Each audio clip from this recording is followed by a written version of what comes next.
Ladies and gentlemen, welcome to a very sunny 21st of July. It's Thursday morning, and what do we expect on Thursday morning? We expect a ChatBox Productions business chat show. And here we are, my friend David. How are you? How you doing?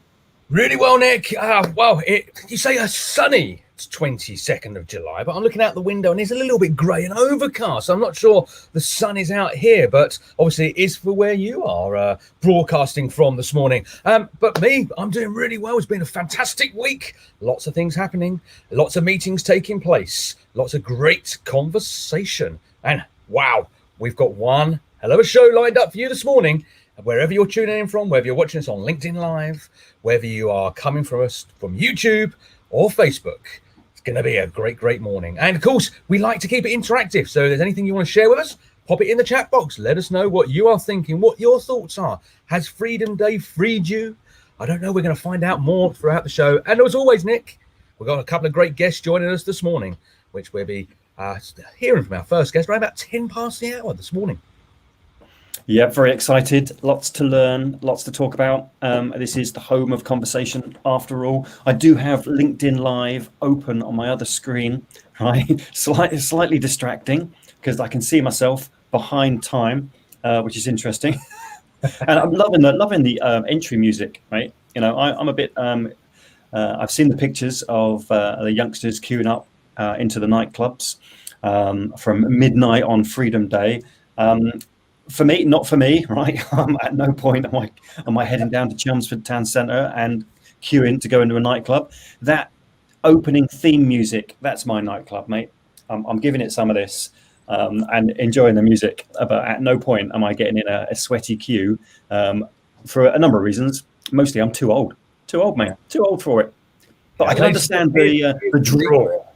Yeah, ladies and gentlemen, here's the secret. When we are about to go live, with countdown starts, 3-minute countdown, and Nick and I are sitting there. We can see each other in the back room, and all I can see is Nick doing whoop whoop whoop like at a nightclub on a Thursday morning at 8 o'clock. But anyway, a great bit of music to always start the show and finish the show as well. So Nick, been a busy week for you as well. I know you've been out and about. Your first live gig. Been on the road, and I decided to avoid public transport for the biggest reason. The venue, a couple of miles from the nearest tube station, didn't want to arrive all hot and bothered. So I drove.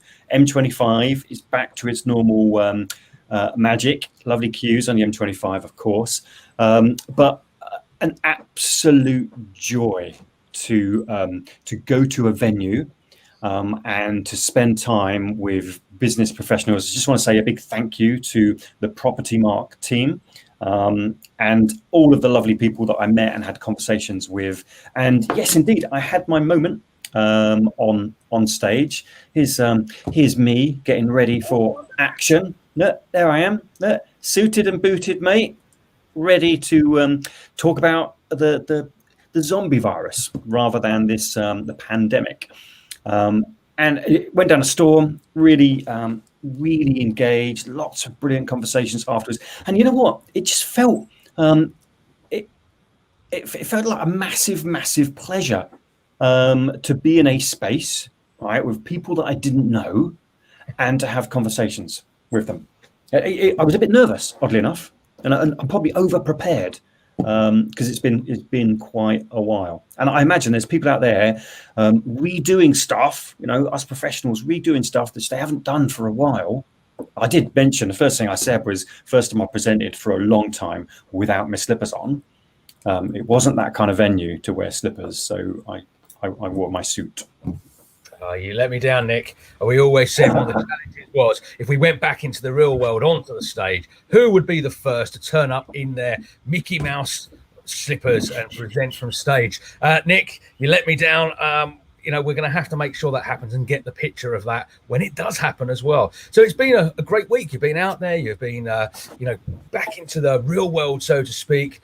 Human beings all around you, which is part of obviously what you're, the whole zombie virus thing's about. Is pre-pandemic, obviously you wrote the book, and it was about how we need more human interaction and not through the digital world. And God, look what happened. We're communicating more through the digital world than humans at the moment, face to face. But obviously strengthens your case, I suppose, a little bit. But then from my side, it does as well, because coming from the tech background, loving the digital world, I think we had probably just a little bit too much of it now. But we can see that the tools that are out there, be it Zoom, be it Teams, be it all the other collaboration tools, are super useful and can really, enhance and drive our business forward if, and I'm going to use the big word, if used correctly and at the right appropriate times as well. So yeah, great week out there, Nick, looking, super duper.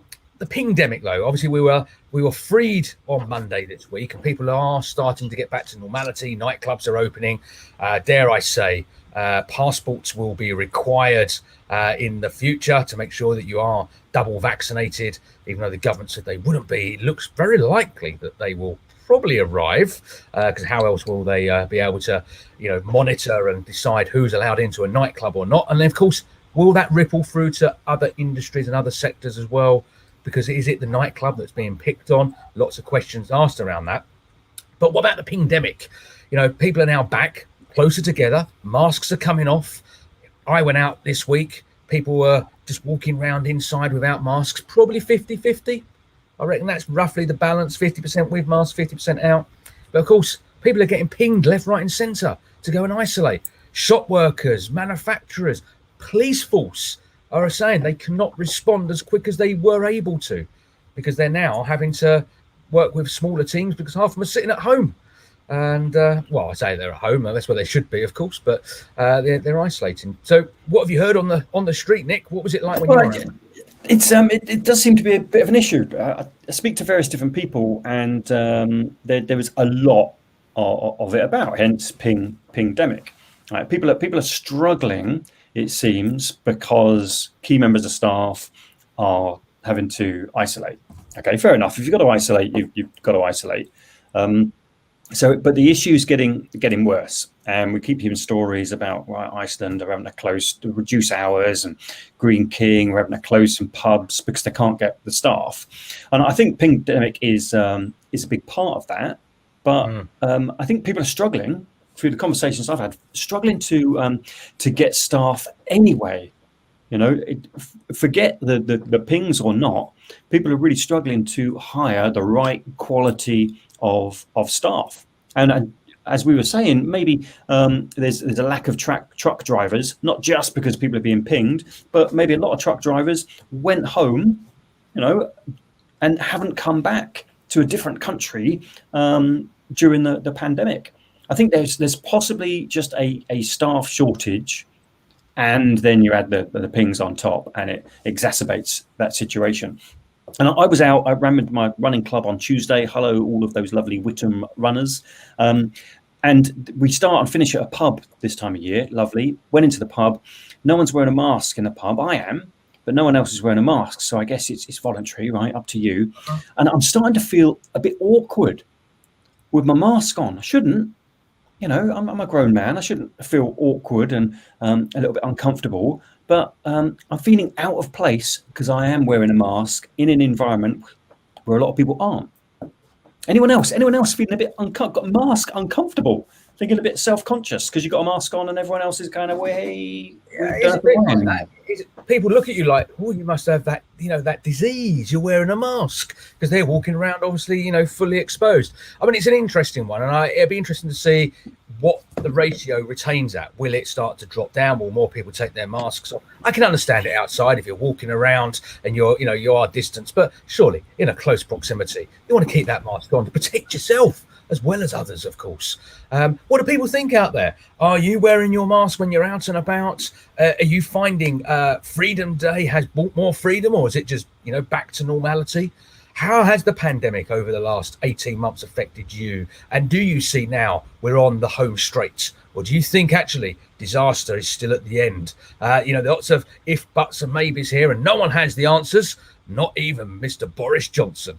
And did he ever have the answers in the first place? Who knows? Let's get him on. Let's get him on, right? Anyone who knows Boris, ask him, would he like to come on ChatBox Productions? We've got a few questions for him. He's not... he's used to answering a few questions. Let's get him on.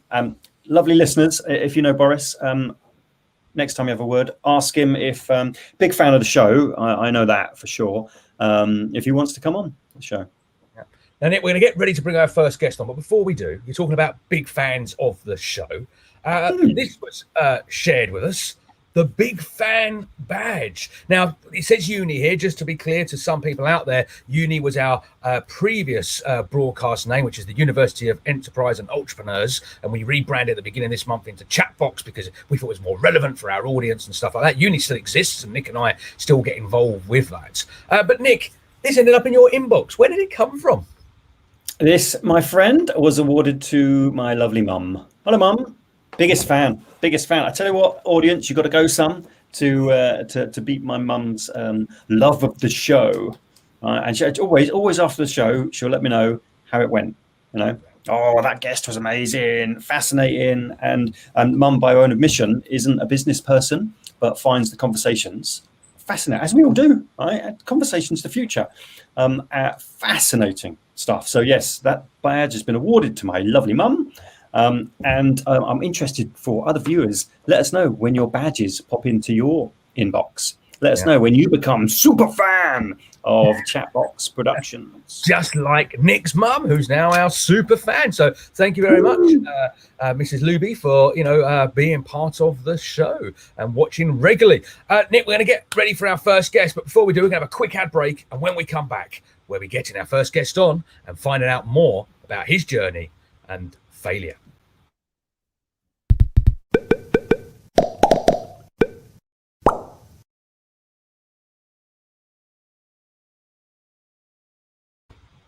Okay, Nick, let's do this. Now, I'm going to hand over to Nick here. We had a bit of I don't know if our next guest actually watched our promo earlier this week. We were having some guessing games, how the pronunciation of the name for our next guest goes. And Nick said, I'll do it, David. I think I've got it nailed. So, Nick, over to you. Would you like to introduce our next? I didn't think I was going to have to do it with him in the studio. Okay, I'm delighted. I'm fascinated. I'm really looking forward to having a conversation with our next guest, who is the wonderful Leszek Jakubowski. Hello. That's not bad, Nick, actually, I must say. Okay, it's Leszek Jakubowski. But then that's I was nowhere near. I think you've done quite well, actually, so don't worry. Well, greetings from Poland, anyway, which is where I am at the moment. I'll be here till the 5th of September, so having fun here in our działka, which is a sort of log cabin out in the country, in the mountains. Enjoying it very much. And in fact, you mentioned, I heard you talking about weather before. The weather's good here as well, you'll be pleased to know. But our temperature's a little bit lower, though. We're in the 22s, 23s today. So that's it. Yeah. That's pretty good. I mean, here it's kind of flagging up at the moment. It's telling me outside it's what have we got here? 17 degrees. So you're about the same as us at the moment. But anyway, Les, welcome. Good morning. Nick did pretty well with getting the name and the pronunciation right there. Yeah. You're happy for us to refer to you as Les anyway, so we'll keep it nice and simple for my pronunciation as well as Nick's. Welcome from Poland. Greetings to all our friends over there who are tuning in and watching. But Les, obviously, Poland is your heritage, it's your background. We're going to find more about your story, but normally you're from the Cambridgeshire area. That's right. Let me just give you a potted history. What happened is my mother and father, who were both Polish, they died about 7 years ago, both of them, in fact, and in the same year. And they fought in the Warsaw Uprising. That's that 63-day battle against the Nazis back in August 19. First started 1st of August 1946. And my dad, at the age of 18, was an insurgent, and he, in fact, won the equivalent to the Victoria Cross, which they give when people live through and show great courage. So they then, after capitulation, which incidentally, I'm going to talk a little bit about failure in a moment, about capitulation. That was failure of that revolution, if you like, or the effort to try and remove the Nazis. They then were in a prison of war camp, my mother in a work camp, and then they joined in Italy the Anders Army. The Anders Army then transferred to England, and on the way they demobbed. And I was born in Mill Road, Cambridge, and I've lived there all my life, and I love it. I love it in Cambridge. It's a beautiful city, as you know.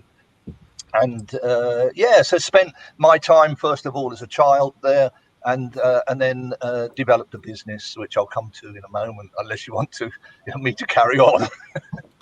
Oh, I know Cambridge very well, Les. A beautiful part of the world. My lovely mum lives in Royston. So just down the road from Cambridge. What a start to a story, though. Hey, yes. Viking. Well, in fact, I'm writing a book about them now. I'm going to tell you about my current book. I'm going to try, a bit of publicity. Why not? Absolutely, get a plug in. But my second book is actually about them. It's a story about them. I have 16 hours of tapes. Before they died, obviously, and telling me about what they did, because they were always very reluctant to actually talk about the Warsaw Uprising in a funny sort of way. But then I got it out of them, so I've got all the material now, and in fact I've already written 30,000 words. So I'm sort of on the way to publish my second book, which will be about that. It is fascinating, I agree. I mean, I'm very proud to be a family member of my mum and dad who fought so valiantly, plus all the other 250,000 Poles. In fact, it was nearly 250,000 Poles died in that 63 days. So that puts it somewhat in perspective. Yeah, no, absolutely. And again, when we talk about failure and embracing failure, at the end, my parents had to decide whether they fight to the death or they surrender. And my mother said fight to the death because she lost her brother in the uprising, who was very close to her. Yet my father said, no, we've got to actually accept this and then fight another day. And that's a very interesting example. If you put it in the context of business, this is what we need to do if we fail. And I'll come back to that later anyway. So let's tell us about what your business was, because you had a very, very successful business back into the 80s. And just tell us a little bit about that business and what it actually did. It was in the Cambridgeshire area, and you were very well known and a pretty large employer for the area as well. Yes, relatively large, because we employed 150 people. It all started as a one-man or a two-man band. My dad, who when his first job in England was a brush hand, in fact, pest control near Royston, and then he decided himself. So I think entrepreneurship is very. I love your entrepreneurship and enterprise. I think that's great. He actually was an entrepreneur as well, and I think there's something in the genes, maybe in the blood, in our family. So when I struggled to get to university, I was 25. I was a mature student. 23, I think, when I got to university. Anyway, I finished business studies and so on. My brother finished a little bit before me because he was 2 years older than me. He finished his building, and then my dad, who retired to Cumbria, carried on working, but left his sons this 2-man band, a name really, plus a little bit of capital. And we started building it. And in 13 years, we grew from 2 people, employing 2 people, that's my brother and myself, to 150 people. And that was quite rapid growth, actually. And it had to be controlled, but it was because of that. We were very highly geared. So, we had to be very careful. And then, of course, you start getting the knocks. And, the first knock was when we were perhaps a little bit greedy, because we had 4 companies then. It was a group of companies of 5 that collapsed. But when we had 4 companies, my brother was the one. He said, look, we need another one. We need to grow. Look at all our competition and so on. And there's a great danger in actually just pushing yourself too hard. And so we ended up with buying from a receiver, actually, a mechanical services company. It was a total disaster. I mean, it cost us £80,000 in 2 years, but that was fine, because we had we were not.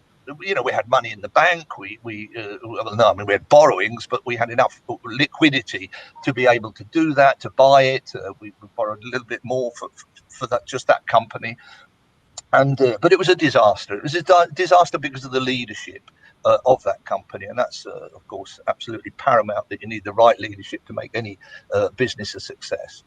Besides the teams and so on, all the people. This is people that make things happen, as we know. So then the next thing that happened, we had the recession. The next thing was that we were, as you mentioned, David, we were known in Cambridge. We were the blue-eyed boys. We were the Poles that had come over and were doing so well and working so hard and making such a success. Everybody seemed to be very pleased, particularly the Polish community, of course, in Cambridge, which is fairly large. And what happened? We had a court case. We were owed £16,950. It's engraved in my mind. I like the way you remember it exactly. And we took the guy to court, and partly it was for the sake of people that he was conning as well. Okay, so he was not paying his bills, and that's the way he was funding his business, which is wrong. It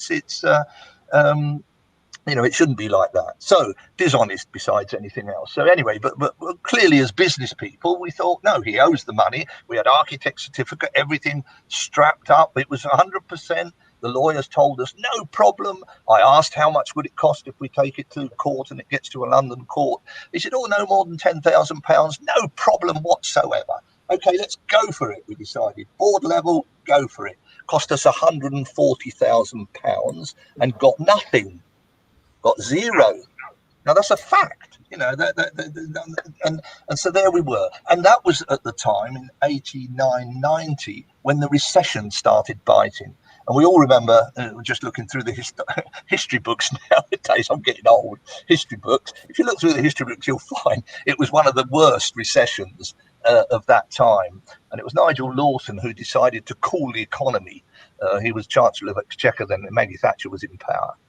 And so the recession began to bite. And then the next big thing was the bank, who are very, banks are great people, bank managers, bank directors, they help us, don't they? But when things go wrong, be very, very careful, because they will look after themselves. And in a sense, quite rightly, because it's their business. But there's a debate on that in any case that one could debate for a long time. In any case, it sounds like we've got a massive kind of rise, and things are going great. And we've had discussions in the past. You're only a couple of bad decisions away from disaster, and it sounds like you've had quite a few of those incidents all at the same time. And I guess the next part of the story is it all comes crashing down. Absolutely. Because, but I haven't told you yet what the banks did. What they did is they said we're £1 million. No, it's all in the book. That'll come later. but not too much detail, Nick. But in any case, the bank said we had £1 million overdraft. Okay, and that was right. The gearing was high, but okay, we could cope without a problem. We were making good profits, in fact. So we were covering our interest and so on. But the bank said, and it was what I call in my book the faceless strategists in the banking system. They had decided that regionally, in our region, they want to get rid of the building sector. Not get rid of it, but they want to reduce their exposure to the building sector using bank terminology. And so what happened is they asked us to reduce our overdraft in 30 days by £250,000. And did you do it? Now I'll go back to what you said, Nick. That meant we're going to make you bust. Yeah. Okay. And that's the real world. That's the world we were living in '91. We were a good company. So goodness me, what would happen with ones that weren't strong and so on? And we started fighting then for survival, which is actually the name of my book, Fighting for Survival. And I tell the story of how business people have to fight every inch of the way.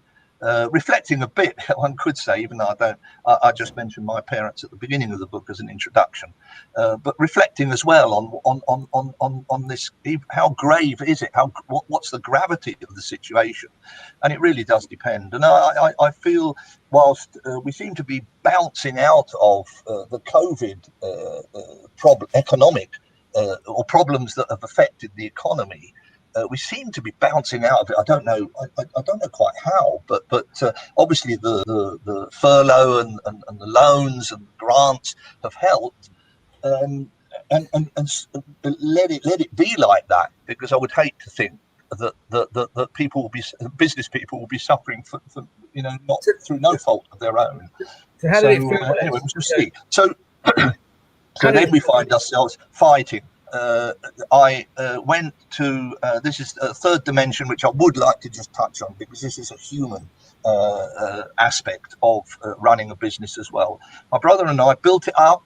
We loved each other. We worked together. You know what it's like. You're two people in a team working together. You like working together and so on. So and then we got to a stage where right, let's find an investor. That's the only way we're going to save our group of companies. Are we prepared to give away some of our shares? The answer was simple. Yes, of course. Of course we will. We want to maintain this employment for 150 people. If nothing else, let's at least give away some of what we've built and give it to someone that will invest money. Prior to that, we wouldn't even dream of it. So then we made contact with actually a Training and Enterprise Council chairman. I was Training and Enterprise Council chairman in Cambridge at the time. Whilst this was all collapsing around my ears, and we made a meeting with this top guy. He was managing director, he was chairman, in fact, not managing director of a building company. They were on the hunt and cash rich and wanted to come into our area. Fantastic, we thought, let's go. So there we were, straight away on the tube. Off we are to Kensington his big mansion, and everything was so glamorous. It was great, and we really felt very positive after we came out of that meeting, because my brother had the gift of the gab, and he sold us as a team, because that's what people buy. People don't buy assets. They can always buy a house, they can buy a brick, they can buy tools, they can build it themselves. It's people that businesses buy when they buy a company. And we had a good team. We had a very, very good team. And on the way back on the tube, my brother lifted up his trouser leg and he said, "Oh, damn." And I said, "What's the matter?" And by the time I got home and spoke to my wife, my brother had leukemia. He was dying of leukemia. He had second stage, third stage leukemia. And that's why, again, that's another dimension, a very human dimension. How does one deal with that? I dealt with it, and I think that's part of my genes, and that is part of being an entrepreneur. You know, you have to accept, you have to deal with failure. And this was just another dimension prior to failing, if you like, that gave me, a great challenge, because suddenly, and you must imagine, I'm sure you can imagine, I'm sure all the listeners can imagine how it is. You're working with a partner, you're working with someone together for 13 years, and suddenly that 50% disappears. You're on your own. You know, you feel very, very, very lonely. And so that's what I had. Anyway, it went bust in the end. I talk about that in the book, the feelings. I talk about the impact on the family. I had 3 children then. I still have, of course, but they're in their 30s, 40s now. But they were young children. Well, my son was 7 years old, I think, then, if I remember correctly. This was obviously devastating times. You know, there was devastating times. Lots of things were changing. Lots of things were happening. The business, you were in the construction industry, but literally the walls come crumbling down, and the business.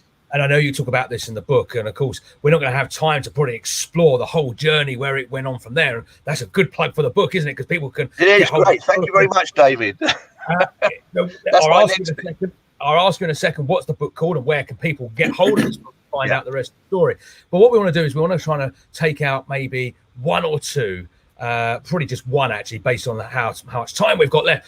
One top tip from your whole time of running, building, and collapsing of the business. What if you could give someone a tip, a top tip, something of your experience? What would that be? One tip.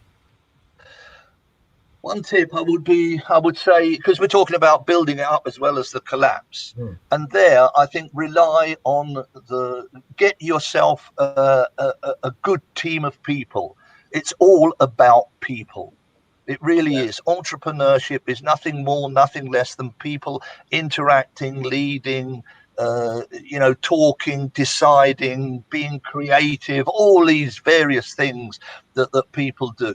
So make sure you pick the right people. In fact, one of the elements in the collapse is a bad person, which I won't go into now because we don't have time. But that would be my the top, if you like, of the list of things.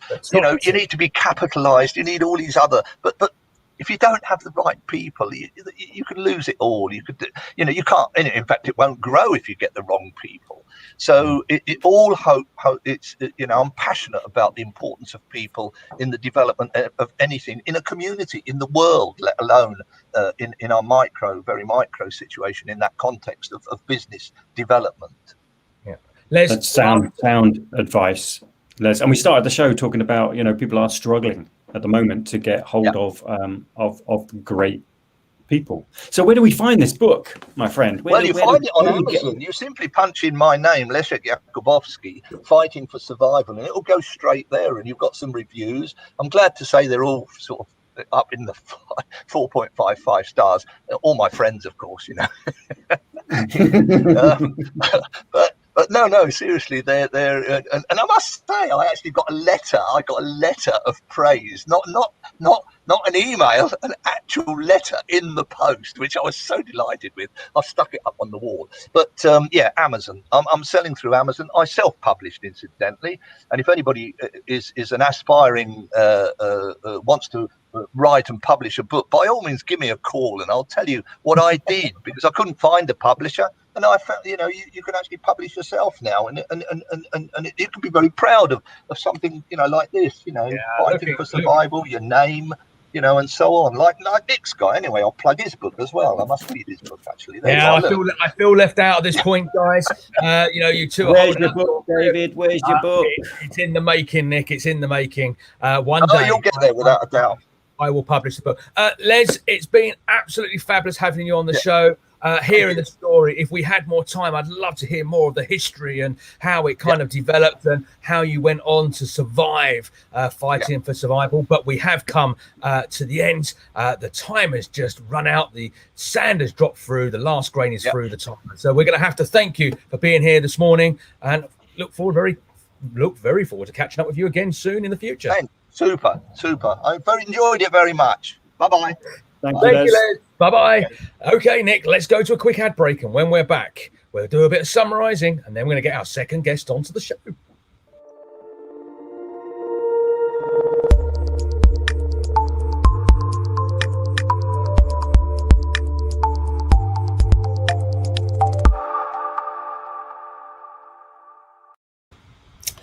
Wow.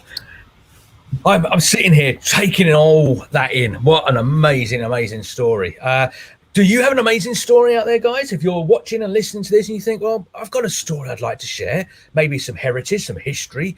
Les lives in Cambridge and spends pretty much all his time there, but over in Poland at the moment. We are attracting international audiences now as well. So if you're out there, wherever you are in the world, you want to come on to the Business Breakfast Show with Nick and I and tell your story, give your book a plug if you've got one. Unlike me, you might not have one, but if you like Nick, then you will. You can plug your book, tell us a little bit more about your journey, your story, what things you found challenging and what successes you have found. It's great to hear other people's stories and learn from their lessons, right? Ideally, in business, you learn from this poor use of the word, the mistakes of others, right? And so you don't have to make them yourself. That's why reading great books helps, because it kind of gives you a bit of a lead. But what a story! What a story! So much we couldn't cover. I want to dig deeper into that kind of that idea of this faceless system that he was up against, and he's dead right. It's about people. Ultimately, it's about people. This show, if it was just me or it was just you, there would be a major component missing in this whole journey of ours. I wouldn't want to do it on my own. It's far more fun doing this kind of stuff together. Yeah, and I couldn't work the tech either, so well, look, we all have our area of expertise, and mine happens to be clicking buttons when required. So if things go wrong in the show, that's not necessarily because I haven't done it right. It's because Nick's touched it. That's what came out. I've broken it. Nick, before we bring our next guest on, the Olympics, I know that was kind of on our conversational chat today. We won't have too much time to dive in. How many of you have been watching the Olympics? Did you watch the open ceremony? Have you been watching some of the early things kicking off and the conversation taking place there? Been quite interesting. Have you managed to watch much, Nick? So I'm not, not a massive fan. I might tune in, but the opening ceremony due tomorrow. I read in the news this morning that they've sacked the director of the opening ceremony the day before the ceremony because of something. He's an ex-comedian, some inappropriate content of old. Okay, fair enough. Made mistakes back in the day, and I think he holds his hands up and say, yeah, inappropriate stuff that he covered as a comedian. It just made me think, though, in our digital world, you got to be really careful, okay? Because as a kid growing up, and you're all over social media and mucking about. At some point in the future, you want to get a job. It's all out there. It's not going anywhere, is it? And you hear lots of stories about, I would have got this job, but 20 years ago, I did something on Twitter, and it's tripped me up. Yeah, absolutely. The digital footprint, as they say, you cannot erase it. It doesn't matter if you delete your profile on a particular social media platform. By then, someone shared the story, snapped the picture. It's being kind of, pushed around on different servers around the world. And sometimes, that is undeletable. It's there forever and a day. Nick, we're going to get our next guest on. But before we do, comments come in from Michael White. As a freelance graphic designer, how would you go about growing an audience? We don't have time to answer that right now, Michael. But how about you go to our website and tell us you want to come on the show and we'll talk about it with you. That'd be great. Get you on the show and we'll explore about being a freelance graphic designer and how to grow an audience. I don't know if we have all the answers. Well, we certainly don't, but it'd be great to maybe give you the opportunity to come on here, tell us a little bit more about what you do and how you do it. And we'll explore it. We'll ask the audience, what their ideas are. So chatboxproductions.com. Go there. You can go to join the show and you can register to come on here in one of our future shows, not too far off in the future, hopefully. That'd be great. Let's ask the audience. What does Michael do to grow his audience? And bound to be some great suggestions from our lovely audience and great exposure, Michael. Come on the show. Let's have a chat and let's explore together. And make things amazing. Yeah. So who have we got lined up, mate? Very excited. Who's next? Our next guest is a very special guest, and an introduction is required. And I got a short running video, which is going to just introduce us to the future of steps. Interesting. Here we go.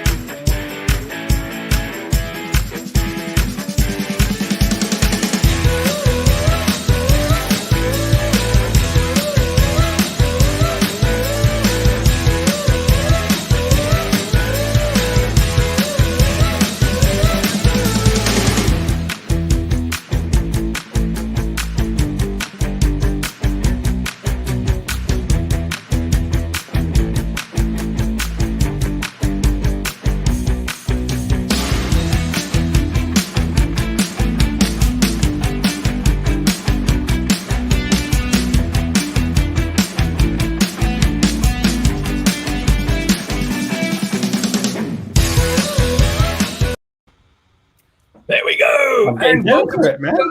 I know you're getting into that. I can see you dancing backstage, Nick. Let me welcome our next guest of the show, Mr. Simon Smallbone. Good morning, Simon. Good morning, David. Good morning, Nick. How are you? Very, very well. Now, Simon, lots to talk about, but just out of interest, where are you in the world? Because sometimes you're in the Netherlands, and I know you've been in Spain. Where are you at the moment? And today I'm in Spain, and I heard you talking earlier about 17 degrees and 17 degrees in Poland. Well, I'm complaining because it's 27 degrees already at 9:40, and I think tomorrow 30 something degrees. So no, as a typical Brit, never happy with whatever the weather is throwing at us. It's always something wrong.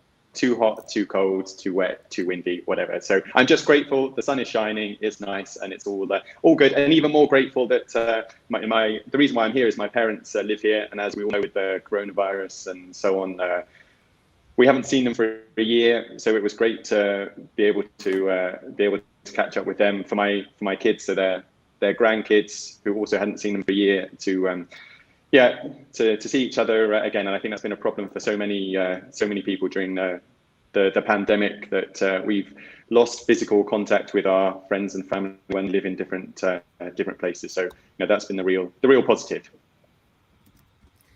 Yeah, no, absolutely. So Simon, tell us a little bit more. We saw that intro video there to StepTribe, a app that's going to be hitting the App Store and Google Play Store later this year. It's in development stages, or its final development stages. And tell us a little bit more about it, and how did you come up with the idea? Obviously, as the founder of the business, how did you come up with the idea? Very different, because it's all about challenging others as well. Well, you're right, and I think that's we've had the coronavirus pandemic. This is hit everybody really hard, and clearly people have lost their lives very sadly because of it. But society is also facing another pandemic, or another huge health problem, and that's the problem of inactivity. Now, according to research, inactivity is the fourth biggest killer. The fact that we're spending too much of our time sat down doing nothing, or doing lots of things in front of our screens as we're doing now, or with our other devices. But we're sat down not doing enough activity, whatever that activity may be. Now, in the UK, the latest research says that we are walking no more than 9 minutes every day. And I think, to me, that is a really shocking statistic, 9 minutes, it's nothing. You know, one positive thing with everybody getting a dog in the pandemic is maybe they'll go out and carry on and have to walk their dog and do more steps. But this is what StepTribe is really trying to do, is to use the thing that's stopping us from moving, our phone or iPad, to get people more active. And you know, walking is the simplest thing. You don't need any special equipment, pair of shoes, and off you go. Also, people are becoming more familiar with steps as a measurement. You know, this idea of having to do 10,000 steps every day. Now, we can debate and argue whether 10,000 is the right number of steps, and that's definitely a debate amongst the sport and research community. But I challenge most people out there in their normal working day to measure their steps, whether it's on a watch or just having your phone on you in the health app, to look at how many steps you actually do. And I would guess that it will be somewhere between as low as 1,000 and maybe 3,000 to 4,000 if you're not doing any other kind of dog walking or any other kind of sport. So that will be the level that most people are in terms of the number of steps they're doing. So 10,000 is a big push to get to. But of course, as we know, if you've got a big challenge, people will start to move towards it. So if you start at 2, maybe you'll get to 4,000, maybe you'll get to 6,000. So you're doing more activity and you're being better for your own health. And that's what StepTribe is, an app trying to get people to move more. Research tells us that people will move more when they're part of a group. So it's all very well me encouraging you to go and do it. If you go and do it on your own, you'll do something.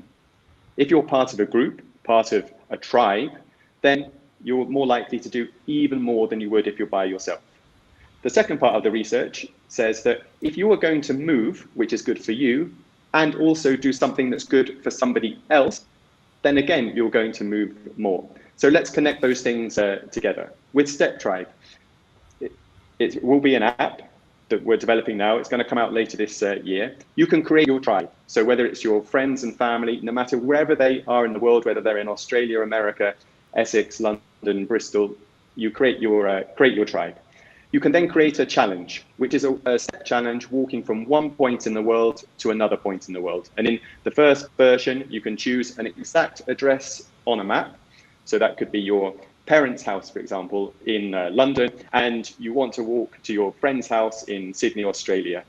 The app will calculate the route, accepting that there's bits of water to jump across and so on, but it will create the route, how many kilometers that is, converts it into steps. Now, together as a tribe, you go out doing your own walk, wherever you are in the world, the steps get added up, and each day you can see, or each hour, each minute, when you look at the map, you can see the dot on the map progressing towards your goal.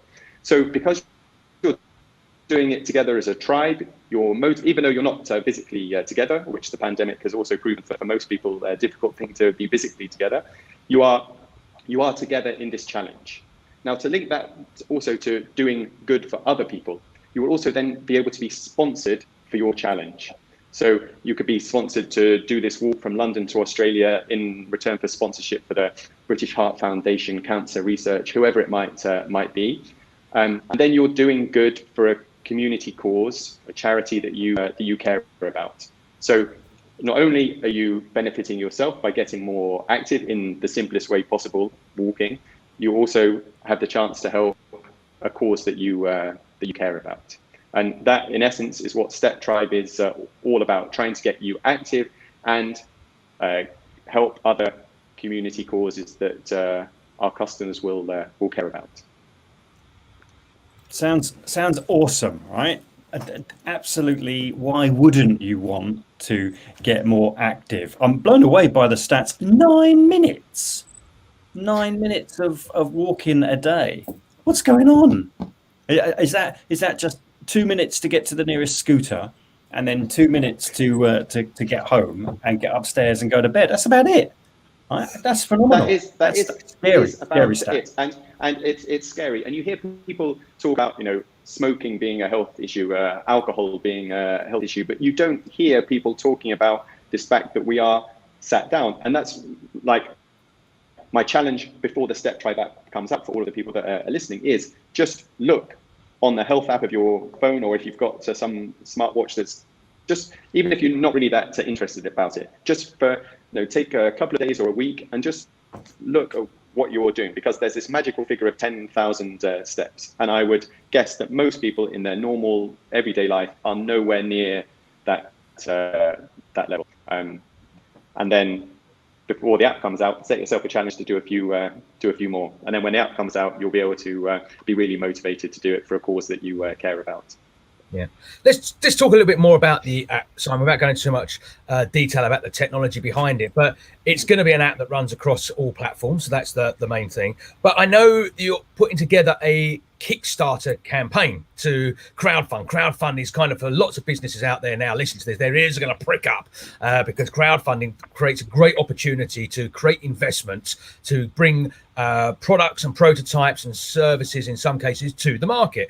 And the way it typically works at different platforms for different types of products and solutions. But if we're talking about Kickstarter, the way it works, people can come on, when it goes live, people can basically put some money into the idea, and in return they get gifted, they get early access, which is one thing, so they'd be one of the first to get that app, in this case, into their onto their device. They can start using it, and there's lots of other things that could be incentivized to get people back in the idea, including things from t-shirts to caps to mugs to promotional items, and even parties and celebrations as well. So I know you've been doing a lot of work on Kickstarter and getting prepared.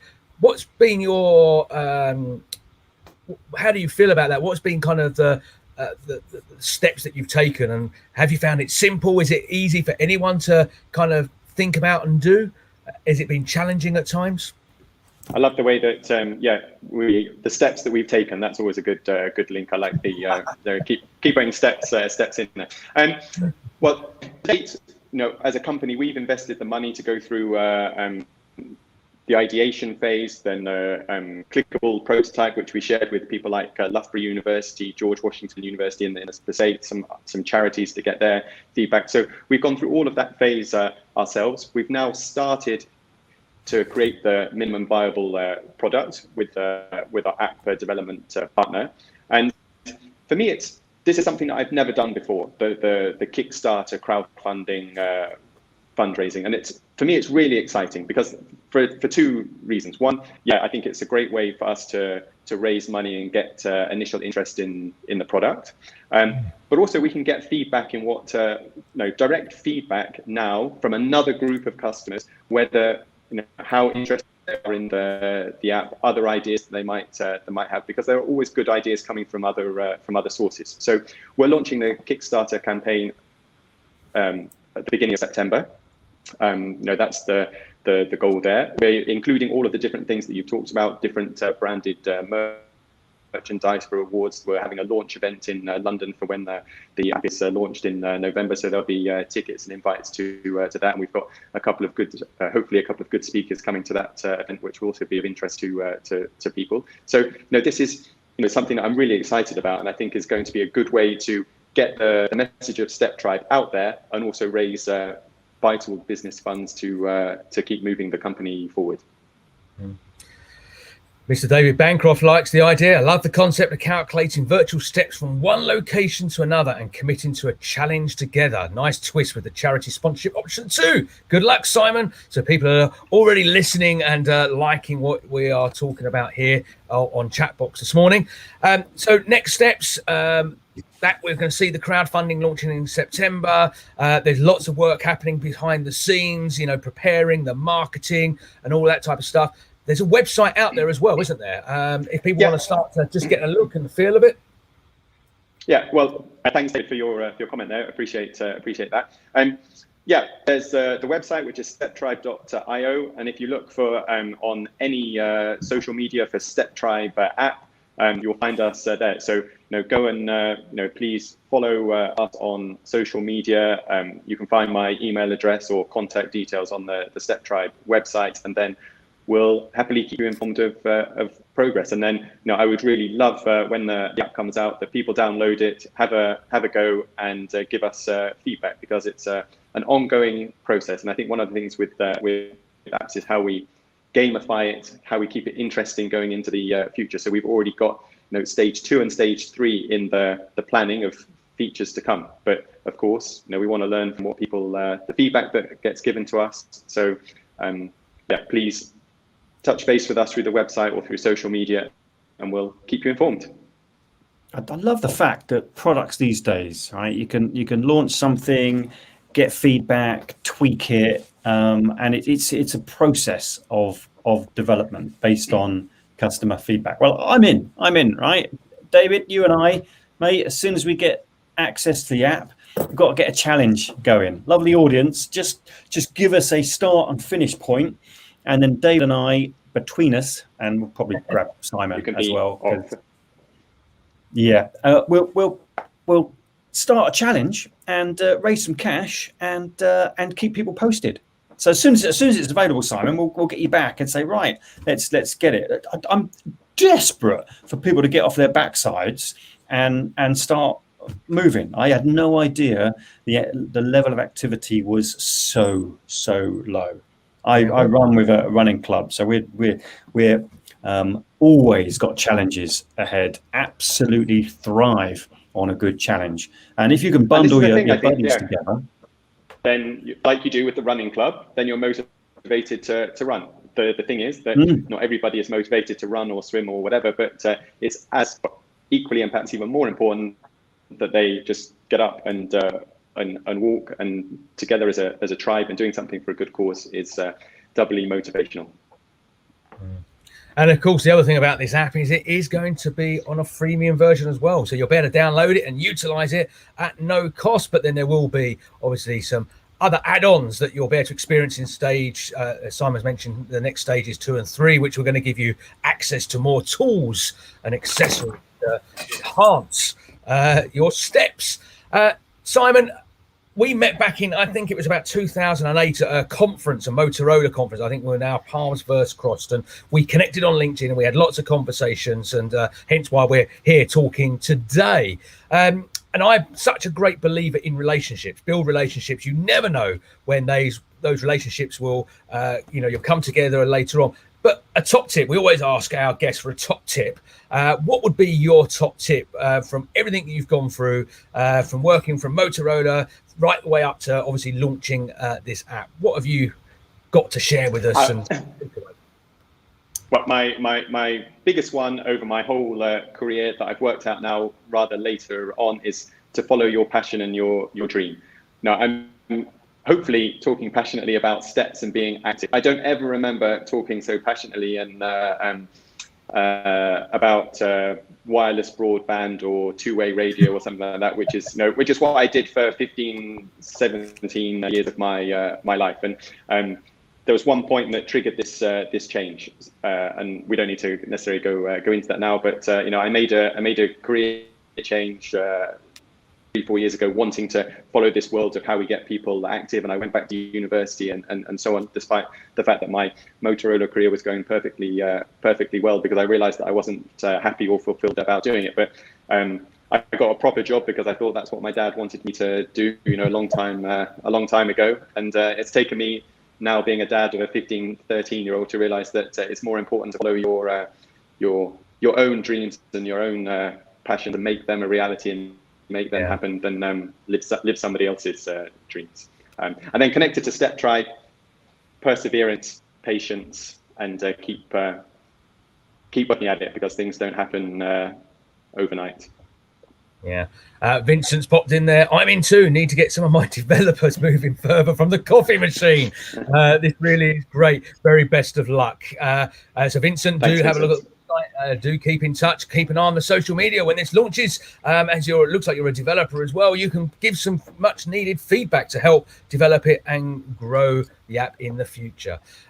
Simon, it's been an absolute pleasure to have you on the show. We will get you back when the app launches. And as Nick said, we'll set the challenge. Where are we going to go, Nick? We have to think about it. We have to think where that destination will take us. Maybe we'll kind of do the destination around the world to see some of our listeners and viewers. But Simon Smallbone from StepTribe, thank you very much for joining us this morning. Thanks to you. Thanks, Simon. I think we pretty just lost him right at the end there. The connection held out, Nick, right the way through. He's off. He's off down. He's going to go in the pool. You know, he's got the weather. He's no doubt got a swimming pool out the back there, and why not? Dead right, mate. Follow your passion. Follow your dreams. And I'm exactly the same. Back in the early days of my career, I would do something that I thought, well, this was the right kind of way forward for me. And as I got older, I guess a bit more experienced about life, thought, right, what am I really passionate about? And you might hit some brick walls. I know I have. You know, when I first started talking about zombies, audiences are going, well, what are you talking about, man? What's the problem? And now they kind of eyes and ears wide open, thinking, yeah, there's a serious issue. And Simon's identified a massive issue there.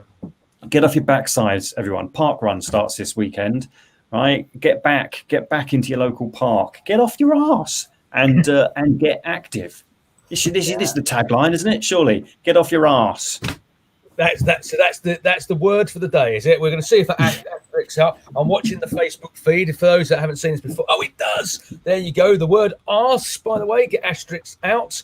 So if you're LinkedIn changed it to backside. Did it? That's very clever. It replaced the real word. Smart, isn't it? Yes. Technology for you. There we go. That's going to come. We have got a late night show starting in August. Nick and I will be launching our late night show where we will be kind of pushing the boundaries that little bit further. We'll still be talking about some business related conversation, but we're going to be going out there and talking to others and maybe learning about other things outside of the business world. Exciting times. We'll tell you more about that once the date and time has been set, but starting in August, we will be here in the evening as well for an hour, at least an hour, maybe even longer, depending on who comes and joins us and wants to participate on our show. So if you do, keep an eye on this. It's going to be great. Lots of developments, lots of stuff happening. We are also for hire in the corporate world. More on that another time, no doubt. But lots of stuff going on in the world of ChatBox, the home of conversation. Not for another. If you're running an event, real world event, virtual event, and you want to put on a good breakfast show, interviewing your guests, your exhibitors, all your sponsors, then Nick and I, as he said, we're up for hire, we're coming on, we'll run the virtual show, we'll bring everything in a suitcase, in our Pelly cases, we'll set it all up, we'll stream it live, and we'll tell the world how great your event is. How about that? For a very small price. And if you're interested in sponsoring the show as well and being one of our named sponsors, then we're always open to ideas and opportunities. Come and have a chat with us. And how can you do that? Well, you can email us, you can visit the website, lots of different ways to get in touch. But do get in touch. The website address is on your screen, chatboxproductions.com. Nick, that's it for this week. We have reached our 9 o'clock deadline in the UK. I know we've got listeners all around the world. Very shortly, we've got guests. Next week, we've got a guest coming on who's coming on from the US, and he's joining us at 3 o'clock in the morning. 3 o'clock in the morning. That's going to be interesting. Sorry, it's not next week. It's the week after, isn't it? We're on his chat show next week after ChatBox. So don't forget, tune in next Thursday from 8 a.m. Nick and I will be back with lots of more fun, inspiring conversation. But until then, it's bye-bye from me. And cheerio from me. Have a great Thursday.